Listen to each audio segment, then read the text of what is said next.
माँ दुर्गा की छठवीं शक्ति है माँ कात्यायनी। नवरात्रि में छठे दिन माँ कात्यायनी की पूजा की जाती है।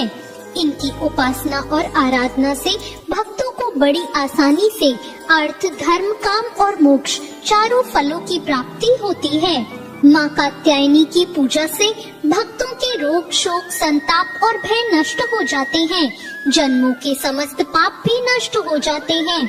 इन देवी को नवरात्रि के छठे दिन पूजा जाता है। कात्य गोत्र में विश्व प्रसिद्ध महर्षि कात्यायन ने भगवती पारंबा की उपासना की थी और उनकी कठिन तपस्या की थी। महर्षि कात्यायन की इच्छा थी कि उन्हें पुत्री प्राप्त हो। माँ भगवती ने उनकी ये इच्छा पूरी करने के लिए उनके घर पुत्री के रूप में जन्म लिया, इसलिए यह देवी कात्यायनी कहलाई। इनका गुण शोध कार्य है, इसलिए इस वैज्ञानिक युग में कात्यायनी का महत्व सर्वाधिक हो जाता है। इनकी कृपा से सारे कार्य पूरे हो जाते हैं। ये वैद्यनाथ नामक स्थान पर प्रकट होकर पूजी गई। माँ कात्यायनी अमोघ फलदायिनी है। भगवान कृष्ण को पति के रूप में पाने के लिए ब्रज की गोपियों ने इन्हीं की पूजा की थी। यह पूजा कालिंदी यमुना तट पर की गई थी, इसलिए ये ब्रज मंडल में अधिष्ठात्री देवी के रूप में प्रतिष्ठित हैं। इनका स्वरूप अत्यंत भव्य और दिव्य है।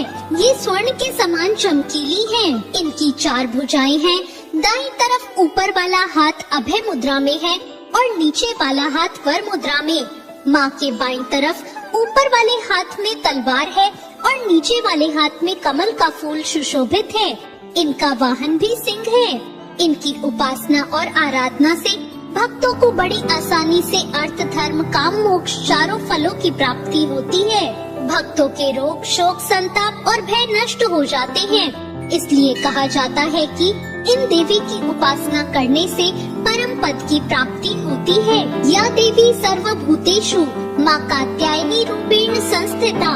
नमस्तस्यै नमस्तस्यै नमस्तस्यै नमो नमः।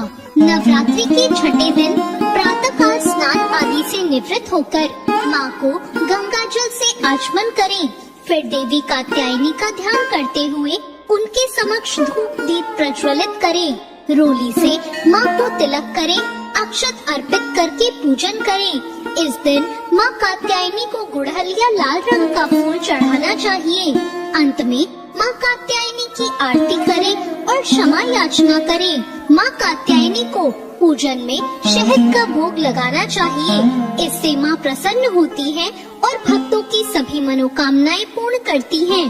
तो ये थी आज की कथा।